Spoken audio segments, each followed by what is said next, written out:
A football player takes a big hit. You all right? Kurt, you all right? And spirals into a medical emergency. I thought he was going to die. An observant mother spots a strange reflection and saves her young son's life. A killer lurking in the forests. The fungus had eaten right through my skull. The brain-destroying fungus that could strike anytime. Fighting for feeling. And the doctor kind of looked at him and said that there's no chance for Amy to walk again. A miracle treatment for spinal patients. And trapped inside a misshapen skull, a girl with incredible courage. She was born for a great reason. The most incredible species on the planet is human.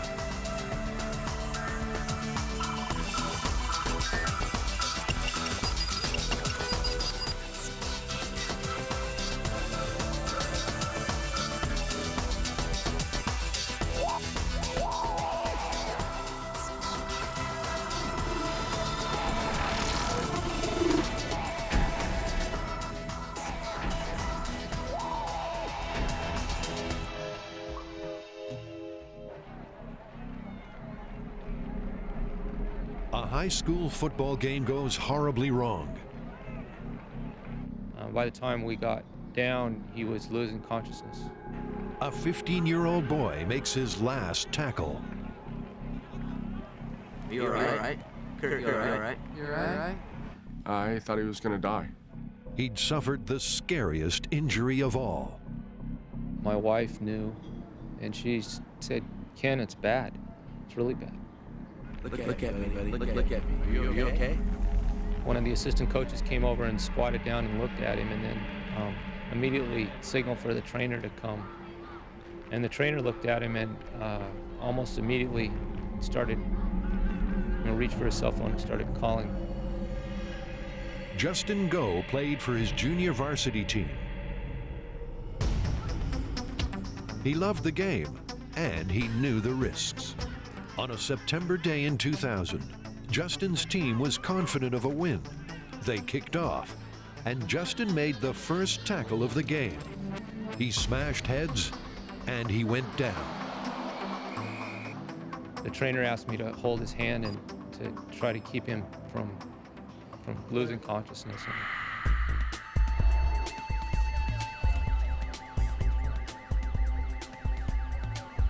In the blink of an eye, the damage had been done. Justin was slipping away. Justin's mom was also on the spot. My wife, as a registered nurse, could tell that from the condition of his pupils that there was something pretty serious going on inside his head. There was. Justin had suffered a severe concussion from a clash of helmets. Worse than that, he was bleeding heavily inside his skull. He had bleeding outside of the brain, just under the skull, and that blood clot tends to increase in size and press on the brain and to progressively come closer and closer to irreversible damage. In a head injury, the brain swells. If there's bleeding, it swells quicker. The pressure builds up rapidly and dangerously. He had a blown pupil. He had what we call a dilated pupil, so that his right pupil was big and his left pupil was small. And that's because he had pressure on the brainstem, which was putting pressure on one of the nerves that runs the eye. And that's a bad sign. Justin's chances were starting to look grim. Dr. Chestnut's team had to go in and try to save his life. We very rapidly made a small incision, drilled a hole on it off some of the pressure, and then we expanded the incision into sort of a question mark type incision, and then removed a large flap, opened the door, I took the clot out, and relieved the pressure. They removed a large clot that had formed inside his skull. That was a start. But Dr. Chestnut wasn't confident. He came out and told us that there'd been a significant injury, that couldn't guarantee that he would live. Later, Justin is given 72 hours to pull through. and his family and friends can only wait.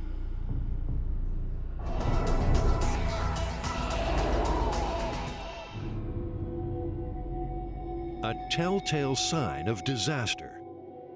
Have you noticed that often with Joshua, his eye, it comes out a pale reflex? Their son had a serious problem. There's never been anything like this in my family, nor Linda's. And I was just scared, really scared.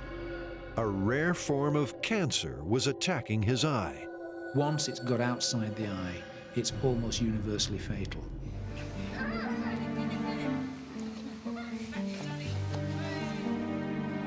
Joshua Wilson is now 5. Look at him closely, and you may just spot a difference from other kids. Joshua has only one eye. The other one's glass. He's fit and he's healthy. Good boy. Should we wash it then? No. Here we are then. But things could have been very different. When he was only 1, his mother saw something strange. It was an amazing stroke of luck. She noticed that one eye seemed eerie when it caught the light. That was a miracle discovery that would save Joshua's life. There was a few photos that we'd had taken where the reflex, you normally get a red eye reflex, and one of his eyes seemed to come out quite pale all the time. One eye was different from the other. It glowed yellow in the light. It was very different when caught in a camera flash. The only way I can describe it is like his pupil would look like it wasn't there. His folks didn't know it at the time, but this yellow eye was a very bad sign. It was the sign of cancer. So the yellow reflex is because the tumour's grown so big that it's now sending back. The tumour is whitish yellow in colour, and so it's reflecting back white yellow light to the pupil, and people notice it in certain lights. After a preliminary consultation with their doctor, they looked on the net. What they found out only rang more alarm bells. That began to scare me because then it was, obviously they have all the treatments and what you have to go through, and there was the removal of an eye, there was chemotherapy, radiotherapy, cryotherapy, all these horrible things which I thought, oh my God, you know, what's going to happen now? And then the specialist confirmed their worst fears. My emotions were going out of control, and I just felt that he was going to go blind. That was my ultimate thought, I suppose, if I'm honest. And was I going to lose him, and what was going to happen? Joshua had retinoblastoma, a rare cancer that affects less than 1 in 20,000 kids. It's a cancer that develops in cells that are turning into the retina, so it's only found in young children. It isn't something that affects adults. It's the eye that, as the eye is developing and the retina is developing, some of the cells become cancerous. The biggest fear is that if the cancer cells grow, they can migrate out of the eye. It can grow down the eye nerve so that seeds start to form in the brain, or it can get into the blood vessels of the eye and seed elsewhere. And there is good evidence, particularly from developing countries, that if it's out of the eye, it's lethal in almost all the children. The cure? The doctors had to move fast. First, they hit Joshua with a high dose of chemotherapy. During the chemotherapy, he was lost all his hair. He was very sick. He had this pipe which we had to sort of have blood administered and things like that. He had to have blood transfusions, platelets, everything. It was just a horrible time. Josh got better, but his eye didn't. There was no other option. The eye had to come out. Josh would have to live with only one eye for the rest of his life. But Josh has managed well. That was until his folks got more bad news. Joshua's cancer had flared up in his good eye. The only really thing left now was radiotherapy, which we were going to have to undergo on a daily basis. He would be anaesthetised every single day of the week, so Monday to Friday, have his radiotherapy, and that would go on for 20 sessions, so we had 20 sessions of that. Joshua has pulled through. It's a waiting game, but things are looking good. Since he's lost his eye and the radiotherapy's over, the last few months we've seen a real spike in that, and he's really starting to run around and just become a boy, which is what he desperately needs to do. The miracle is not just that Josh has survived. The miracle is Joshua is here today because his mom spotted the yellow reflex in his right eye when he was young. Joshua owes his life to that moment.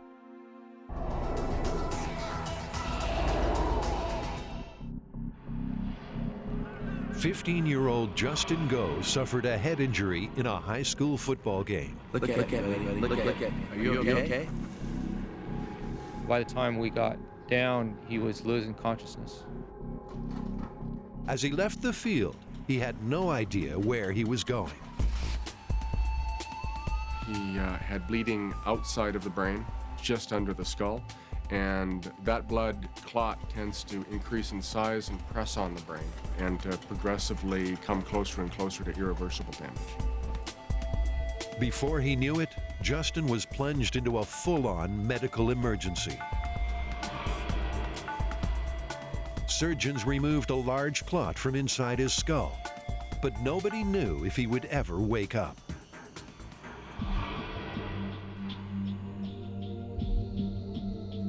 His friends gathered to say their prayers and to say their farewells.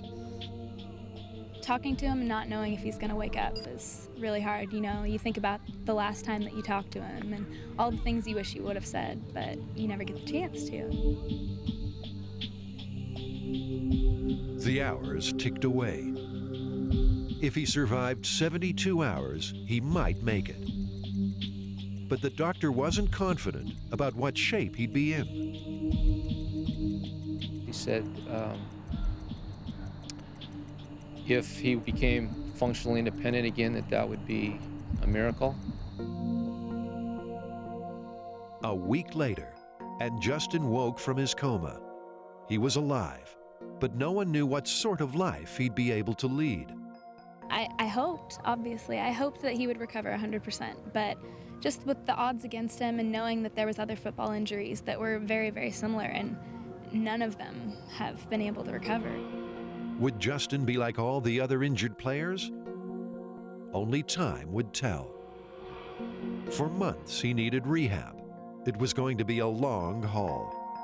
I'll never forget one of the first times he saw himself. At that point, like I say, he had no control over the right side of the body, and that means the face too. So his eyes weren't tracking together, and he couldn't close his mouth. And the look on his face when he realized how much it affected just even his appearance was heartbreaking. Slowly, Justin regained control of his right side. 2.5 months later, he returned to school. 4 years later, Justin's almost back to his old self. He still has some weakness on his right side, and his short-term memory isn't perfect, but it's a far cry from 4 years ago. I was paralyzed. The whole right part of my body, split down the middle. I couldn't move. That was from the injury. Apparently, I got left part of my brain bruised or something like that, so it damaged the whole right part of my body. I couldn't open my right eye. I couldn't shut my mouth. In fact, it's nothing short of a miracle. Brilliant surgical intervention and Justin's incredible spirit have put him back in the land of the living. He has made a remarkable recovery. I mean, he's a poster child for brain injury care and trauma systems and the involvement of neurosurgery in very early care. Justin's accident had nearly killed him. I mean, you're 15, you think you're indestructible. You still think that, the outside world doesn't affect you at all. You read about things in the paper, you read about, injuries and deaths to people on the news, but you never think that's gonna happen to me. And all of a sudden, one day it does. And now he's eternally grateful to be given a second chance. 4 out of 5 guys that have my injury die. I was one of the very few in 100 that even could walk and do things on my own again. Justin's almost where he used to be. I mean, he doesn't just go day by day like everybody else. He lives every moment as full as he can. So just because he knows what it's like to almost lose it. it's a very special gift that he gets to have.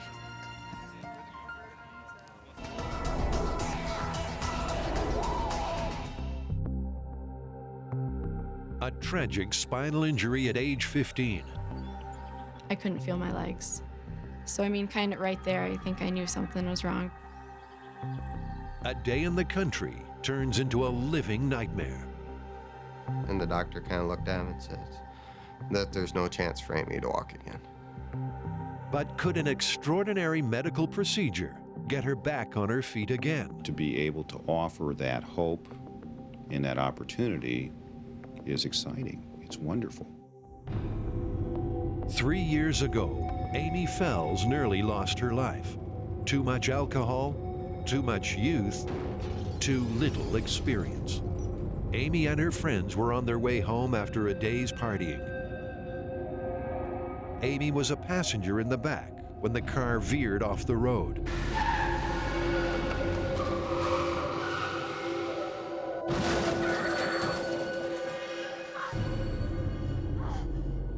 I remember screaming. I remember opening my eyes and being halfway in the back window and halfway out of the back window, just laying there, not being able to move. In a flash, her life was shattered. I woke up at the accident for like a split second and realized that I couldn't feel my legs. So, I mean, kind of right there, I think I knew something was wrong. There certainly was something wrong. I was the only one injured in the accident. The 5 others that were in the car with me walked away fine, cuts, bruises, that's about it. You know, they're on living their life normal. You know, I'm living my life too, just in a wheelchair. But Amy won't give in. Later, her determination to walk again pays off.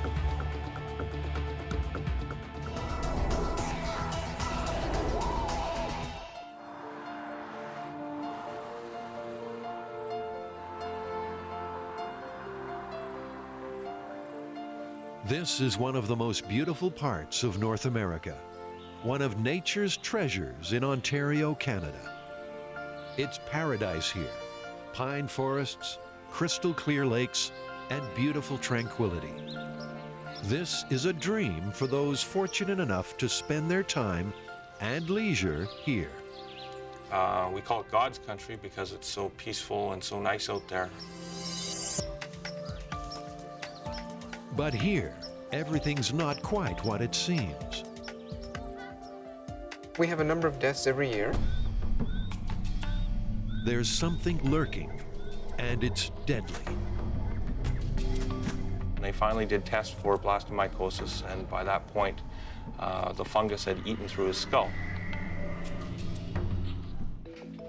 Okay, good. The Burchard family are blessed. They live in Manitoba, Canada. Nice house, lovely family, great holiday cabin in a provincial park.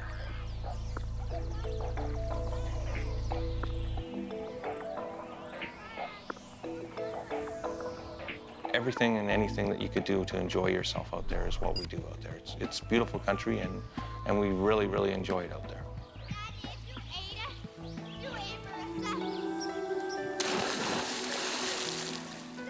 Last year, they took the family and family dog Daisy for a well-earned break. It was going to be a week of relaxation. Instead, it became a living nightmare. You see, below the surface, this paradise hides a dark secret. Below the surface lies an invisible killer, a deadly fungus. It often presents as a chronic, non-healing pneumonia that after many courses of antibiotic therapy persists. Adrian, if you can just sort of stay there, we'll just pass it to you. It was a normal, pleasant holiday, with a bit of maintenance thrown in for Bruce and his son Daniel. Our cottage needed some releveling, so I decided that he was 11 years old of age and could do some work around the cabin. It wasn't just for me. So I hauled him underneath the cabin and I had him removing old wood and rotting wood. But after the vacation, Daisy, the family dog, got sick. Our dog developed a disease called blastomycosis. It's a fungus that you get from the soil out there, and you breathe it in. Blastomycosis is a rare and often fatal infection. Animals and humans can get it. Blastomycosis is an infection caused by the fungus, Blastomyces dermatitis, and basically it can present as anything at all. Pneumonias, skin and soft tissue abscesses, bone infections, brain abscesses. So it can cause any kind of infection. It's not something you can take lightly. One big problem is that no one knows much about this disease. We don't know how many people are exposed and have latent disease, or disease where the organism is lying dormant, waiting to relapse in the future, or alternatively, people who suppress the disease and keep it under control the rest of their lives. We have no idea. This disease is a very tricky customer. It's almost impossible to tell if you've got it until it's nearly too late. Unfortunately, with this disease, there's no test.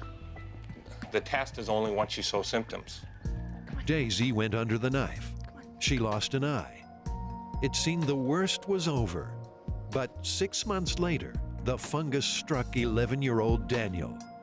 In mid-February, I noticed there was a lump on my head, a small one. The bump got bigger and bigger, and it became more soft. Daisy's misfortune, in fact, had been a stroke of good luck. If we didn't know about the disease through our exposure through our pet, through our dog, we would have thought nothing of it. But the tests proved the lump on Daniel's forehead was blastomycosis. But what happens is, it begins with 1, that becomes 2, that becomes 4, 8, 16, to an infinite number. And these organisms will destroy the surrounding tissue and just continue to expand. In Daniel's case, the news was very bad. We went back in for a checkup appointment and had a CAT scan and noticed that the fungus had eaten right through my skull. Later, the fungus has to be removed from Daniel's skull. But has it already gone too far?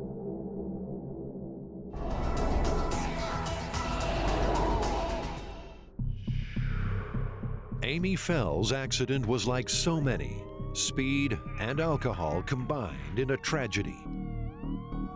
Hers was the only serious injury, and it was horrific. I remember opening my eyes and being halfway in the back window and halfway out of the back window, just laying there, not being able to move. Amy had a very severe spinal cord injury involving her thoracic spinal cord. In her case, loss of function below the level of injury, so no muscle function below the low level of injury and no sensation. With that sort of damage, Amy faced life in a wheelchair. Amy was laying in bed, and the doctor kind of looked at him and says that there's no chance for Amy to walk again. Amy was now a paraplegic. Spinal nerves don't grow back, and her future looked grim. But Amy's not the kind of person to accept bad news. And ever since the day I was injured, the thing I've been saying, I'm gonna walk again, I'm gonna prove those doctors wrong. From the start, she was determined to get back on her feet, somehow. She accepted it right off and says, okay, this is where I'm at. What do I need to do to change my life? And she started right then. She started to work as hard as she could to get back anything that she could. Amy started therapy. It was the first step on a very long journey. She had goals, and she was determined to reach them. My first goal was to walk across my stage at my high school graduation. I accomplished that with the first set of leg braces that I had. Another goal would have been to get my car adapted to where I could drive it and then enrolling in college and going to college and living on my own, having my own apartment. But she still had no feeling in her legs. Then one day, she was watching a TV documentary about a radical treatment for spinal injuries. And it gave me goosebumps, and it's like, this is something that, you know, maybe you should try, or, you know, and it kind of hit me, and it's like, oh my gosh, you know, I gotta try this. The surgeon, Dr. Lima, worked in Portugal. His procedure involves taking stem cells from under the skull and then placing them into the damaged spine. We looked at it and says, it's, you know, anything's better than nothing. And we said we have to go for it. Amy went to Portugal, hoping for the best. I was probably nervous going into it, but I think I was more excited just because, you know, of what could come out of it. It's a very complex process. The cells that are brought out, the ones that are thought to perhaps be the most effective in helping with the recovery, are cells that were in process of developing into sense of smell nerves. It's never a sure bet. The fully developed cells would normally transmit the sense of smell to the brain. When moved, it's hoped they will grow into nerve cells to repair the spinal cord. With intensive therapy, the surgeons hoped Amy might regain some use of her lower body. We do know that it is not likely to be the, quote, cure. But what we hope is that as time passes, she will continue to see improvement, really moving from her abdomen on down, that give her more mobility. Several months after the surgery, months of intensive therapy, and there's suddenly a glimmer of hope. The surgery for me has given me a lot more tingling in my legs, burning sensations. Just maybe Amy's legs are coming to life. Just maybe this could be a minor miracle. I've regained movement below my level of injury, being able to kick out individual legs. I have slight knee extensions. I'm showing improvement. Things are happening. Is more than what I thought, you know, that we were gonna get. So I'm extremely happy with where she's at. Nobody holds out unrealistic hopes. She may never walk normally again, but with this groundbreaking surgery and her amazing drive, she's going to give it a good shot. I plan on getting married. Don't have a date set, but I plan on walking down the aisle for that. And just walking again, you know, just living life, you know, like I did before, without the wheelchair.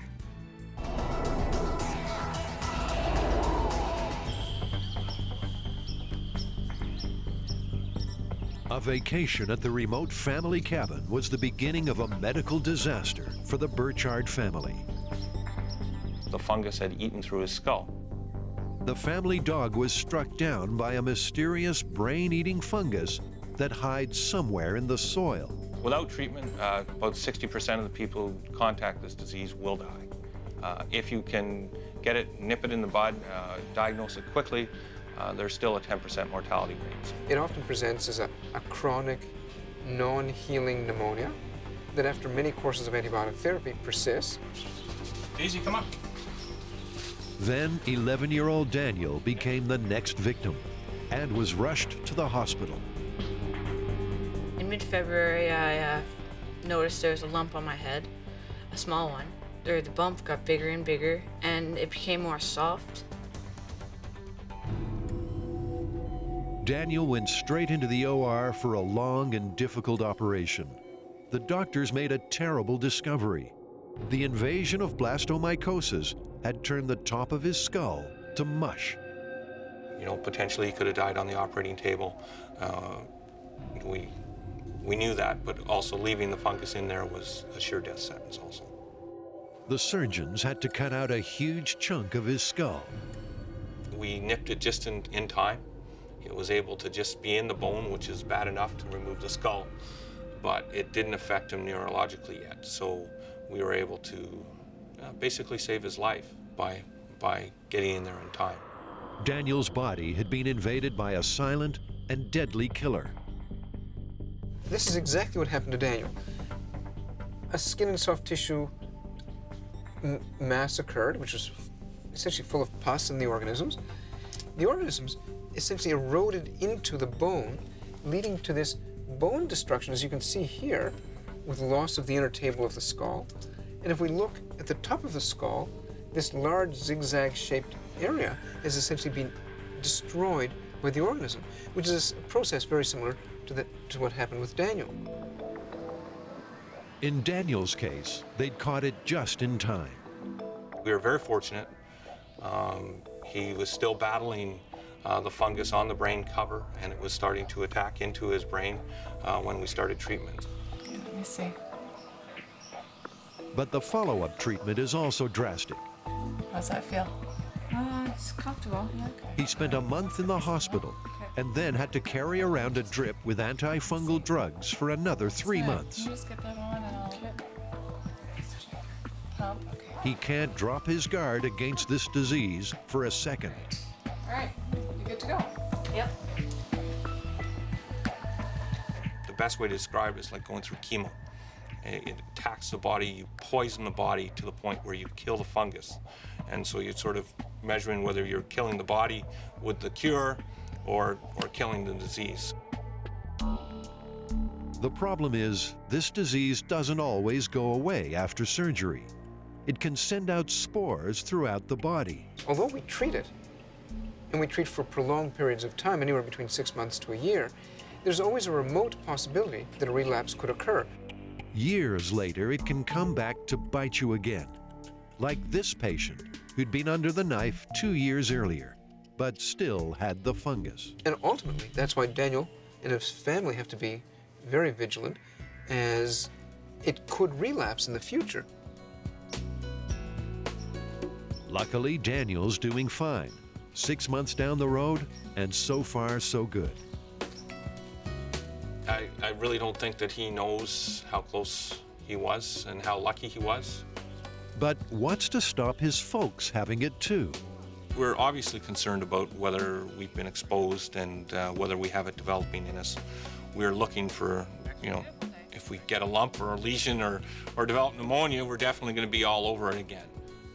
As for the cabin, can they ever go back there on summer vacations again? We've just decided to curtail some activities out there and to go back. As we said, it's the most beautiful country in the world. Life's getting back to normal for Daniel. Well, I'm feeling great today. I don't get any more headaches. So I'm just living my life like normal, but I can't do any contact sports where I can get hit in the head, but everything else is just normal. And there's one special family member the Burchards can thank for Daniel's good health today. Caught it just in time, and we thank the dog for that. Oh, yeah, Daisy's kind of my hero. Yeah, she's just a little dog, and she helped me through this problem in my life.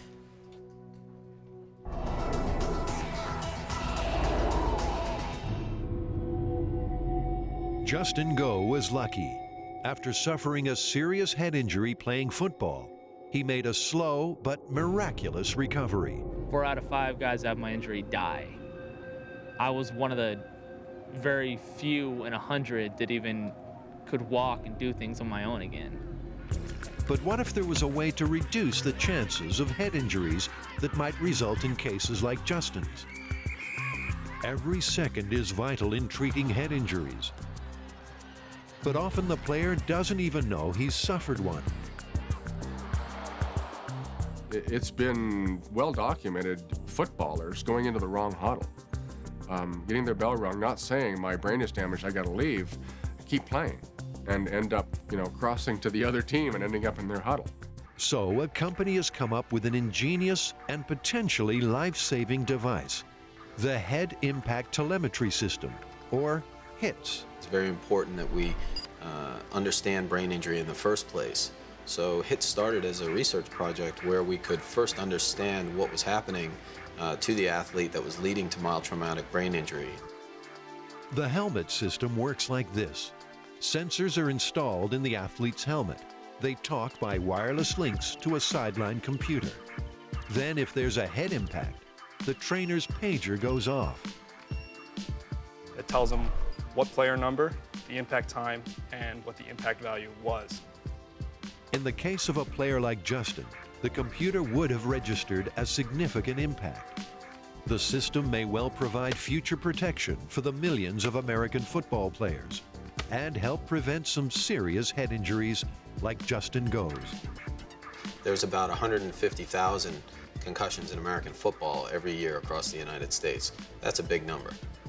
If we can reduce that by just a few, that would be a great help long-term for the children.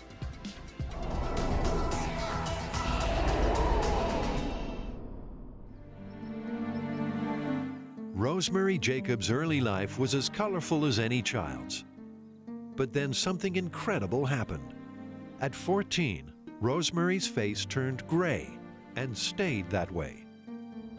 Certainly seems apparent that once you turn gray, basically you stay that way for life.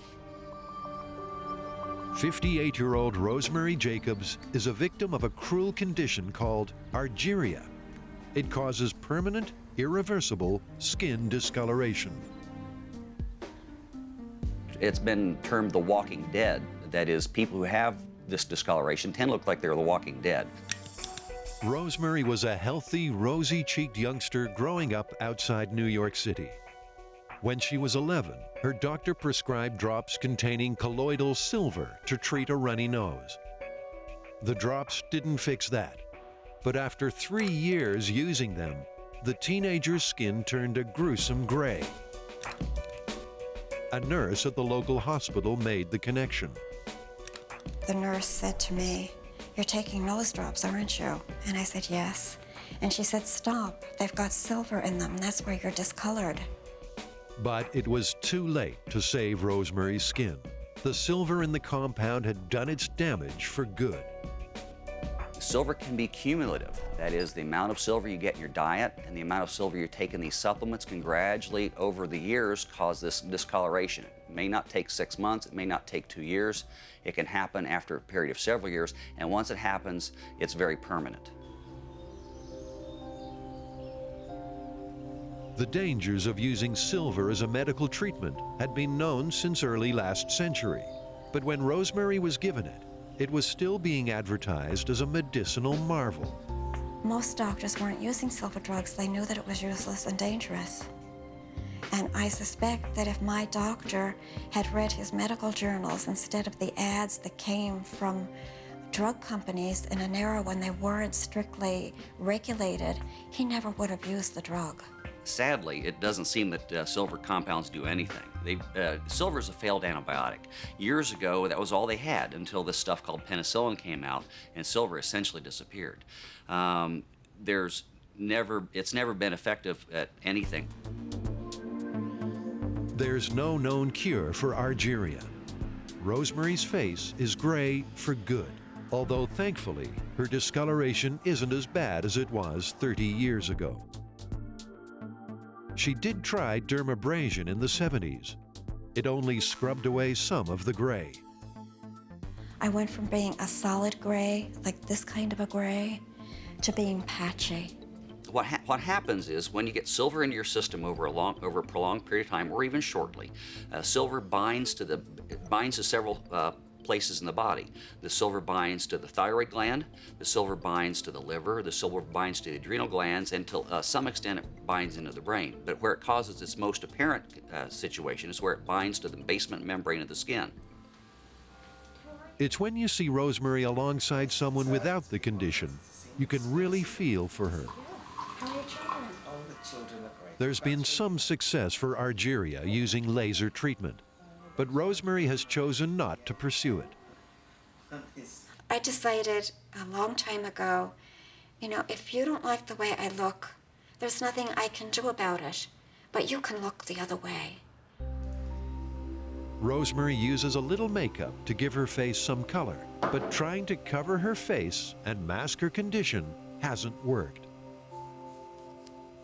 The only thing it would do would make me go from one weird color to another. To put makeup on, it ends up being very splotchy and brings out the discoloration even more because her skin is slate gray. It's not pink, as most makeups are designed to enhance or correct. Luckily for Argyria sufferers, the silver stuck in their bodies doesn't seem to cause any other physical problems. But it has destroyed the social lives of many.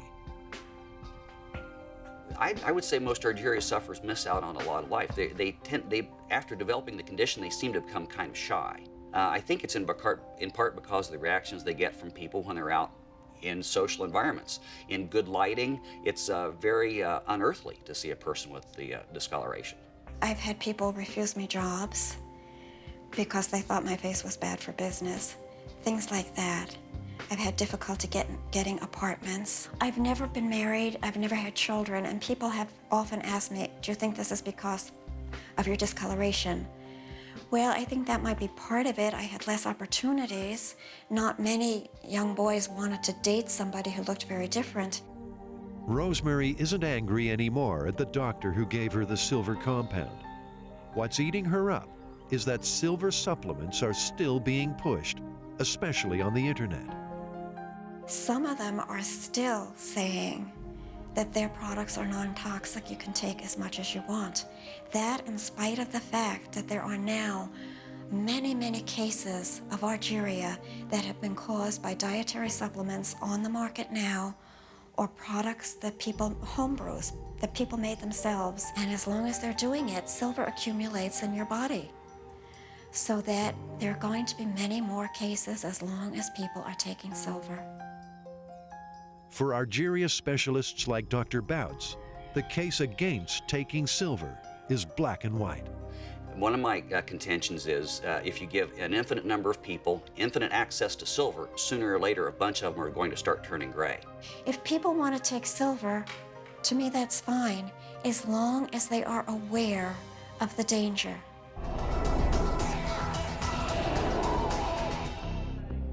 A skull in the shape of a clover leaf.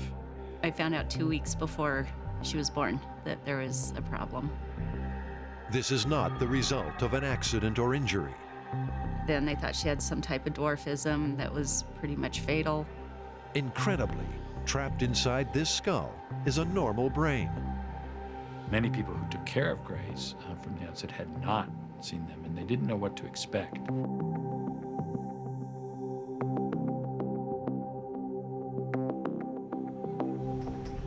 30,000 genes make up the human blueprint. It only needs one to be defective for things to go badly wrong. Cloverleaf skull syndrome is a genetic disorder of one growth gene. Grace is now 16. Cloverleaf skull, or Pfeiffer syndrome, occurs in 1 in a million babies. Its most obvious effect is in the development of the skull.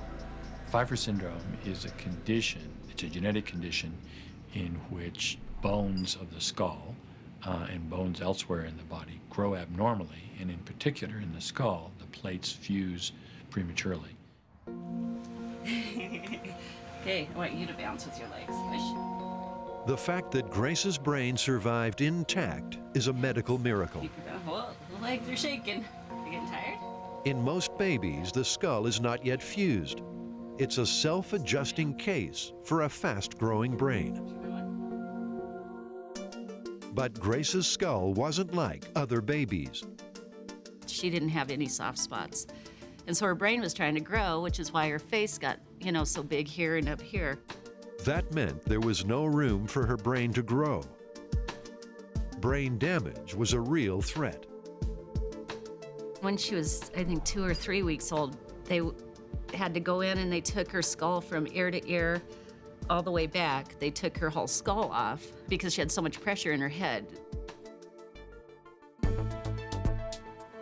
At 3 weeks, she had to have 12 hours of surgery to make room for her brain.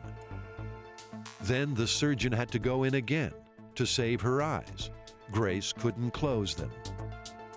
And what's happening there is that the orbits, holes in your skull, in her are too flat. And so her eyes have formed normally, but there's no place for them to form into. With cloverleaf skull syndrome, life expectancy can be measured in months. You don't see that many children with cloverleaf skull who are surviving even the newborn period. But Grace was a fighter. Would hold your finger as hard as she could, and she was born for a great reason. It was the beginning of a lifelong bond between mother and child. Me and Grace have always been on the same page. I know her like the back of my hand. Cloverleaf skull is a genetic disorder that can affect more than just the skull and the face. Grace's throat was never properly formed. She has to breathe through a hole in her windpipe. She doesn't have any elbow joints, and her vocal cords don't work correctly. Did you shut the door? Thank you. Grace can't walk. That's not the fault of her disorder. At age 4, she had a fall. She ended up with an epidural hematoma. She was on a step stool helping me peel potatoes at the kitchen sink. And I don't know what happened, and she just lost her train of thought and turned and fell off the step stool and hit her head.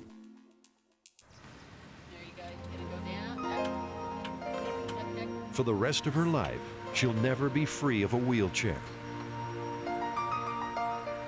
Amazingly, she's made it to 16, and she's going strong. Whatever physical weaknesses Grace might have, they don't affect her spirit. She's tough in every aspect of her life. I mean, she is. She's a fighter, totally. She's stronger than any person I've ever known in my entire life. Come up here, Grace. I see pink. Grace is just like other teenagers. She's a full-on shopping junkie.